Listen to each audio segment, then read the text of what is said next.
particolari caratteristiche della laguna di Grado hanno fatto sì che noi lanciatori abbiamo dovuto sviluppare tecniche diverse, diciamo, o particolari per operare all'interno di queste acque.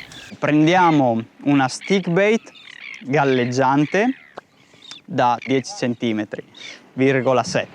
Galleggiante, normalmente siamo abituati a pescare in superficie con Walking the Dog, con tutta un'altra serie di esche. Qua portiamo un'esca un pochino diversa.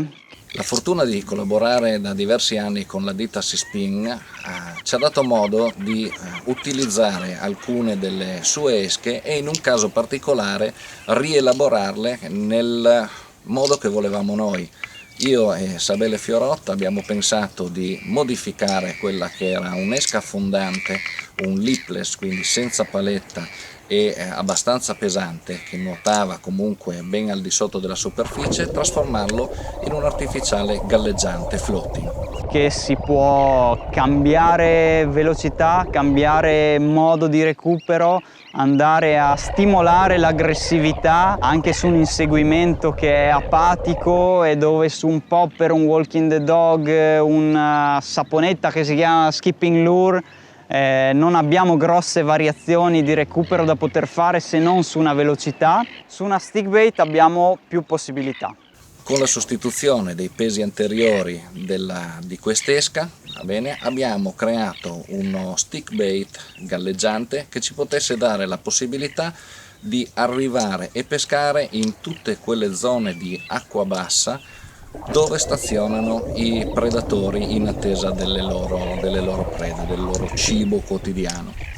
Nel momento in cui l'esca esce fuori dall'acqua, per cui viene a galleggiare, piccole gercate secche che fanno immergere in maniera violenta la testa dell'esca dentro la superficie, fanno rompere la superficie, creano una serie di bolle, di schizzi, di vibrazioni che stimolano l'attacco.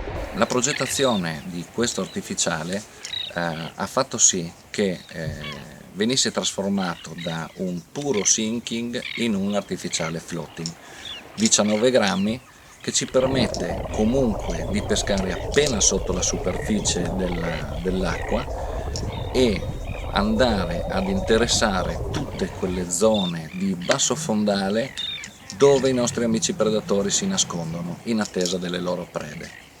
E quindi abbiamo sviluppato questo progetto su un'idea che parte da un'altra pesca, e non posso che ringraziare anche Gianfranco per l'aiuto e il supporto che mi ha dato nel portare avanti questo progetto e sperare che possa essere d'aiuto a tanti altri pescatori nel realizzare i loro sogni, insomma.